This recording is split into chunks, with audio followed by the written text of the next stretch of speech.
Collier said and snapped open his notebook. Unidentified, white, adult male, found this morning partially obscured by the dumpsters behind the town plaza, between the pharmacy and the bowling alley when the trash pickup came. Corey winced. Geez, I was just there. We didn't want to risk any damage with a preliminary search of the body, but we saw no obvious signs of trauma or struggle, no blood at the scene, and no weapon of any kind. Corey unzipped the bag to reveal the body of a young man in dark jeans and dark, hooded sweatshirt, curled up on his side, arms and legs tucked in. Oh, boy. Frozen? Dr. Webster asked. Corey pulled on an arm. The flesh was rock hard and rigid in a way not explained by death and rigor. What skin they could see was bluish and icy, as if by the hand of the Snow Queen herself. Dr. Webster studied the body. What's your best guess on his weight? Corey pursed her lips, considering. Hard to tell because of his positioning. 180, maybe? Dr. Webster stroked his chin. All right. Nothing for us to do until he thaws. Corey, get his temperature and whatever external you can and pop him in the cooler. Send me an email with a preliminary external exam. Keep an eye on him and let me know when he comes up above freezing. How long is that likely to take, Dr. Webster? Kelly asked. Depends on how frozen he is, but from what I can tell, just by looking at him, I'm thinking solid. Could be 3 days or could be as long as a week.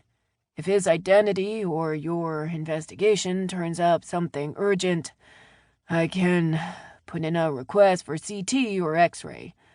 Don't forget photos. Corey was already sliding a new card into the camera. I'm on it. You guys going to stick around? Collier nodded. Give me something to go on, I beg you, Curtis.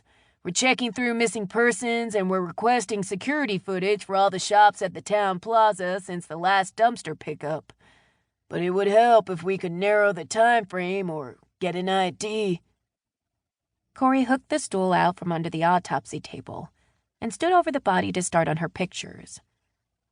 I can tell you this to start. Based on the position of the body, he most likely wasn't dead before he got cold. Pretty classic heat conservation posture or burrowing he's got going on right now.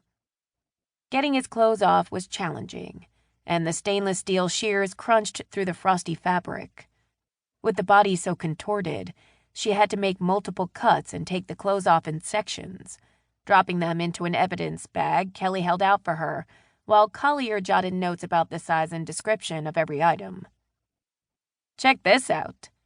She held up his cut-up sweatshirt and indicated the WASP logo.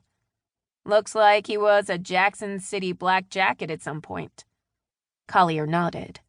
Let's pull the high school yearbook photos for the last... He eyed the body. How old do you think he is? Hard to say. She looked at his face and nearly naked body. 17 to 25, maybe? That's a lot of photos to go through, Kelly said, apparently aware he was going to be the one slogging through them. Let's start with the last 3 years, then. If nothing turns up, you can expand from there, Collier said. Corey got down to his boxer shorts and paused, the shears hovering over his hip. What? Urine stained. She rubbed the thin cotton between her gloved fingers. Yep. Collier looked up from his notes. He pissed himself. Looks like. Could be a response to the decrease in temperature. I just learned this. It's called cold diuresis. Another possible check in the not dead before frozen column. You done with that? Kelly nodded toward the last section of stiff dark jeans still on the table. Oh, yeah. Corey dug her hand in the pockets, front and back, coming up with only a ragged scrap of paper. You know, I saw a bunch of kids dressed like this at the town plaza the other night, she mused. Doing what? Kelly asked. Being dickheads? That anything? Collier gestured to the scrap of paper. She unfolded it.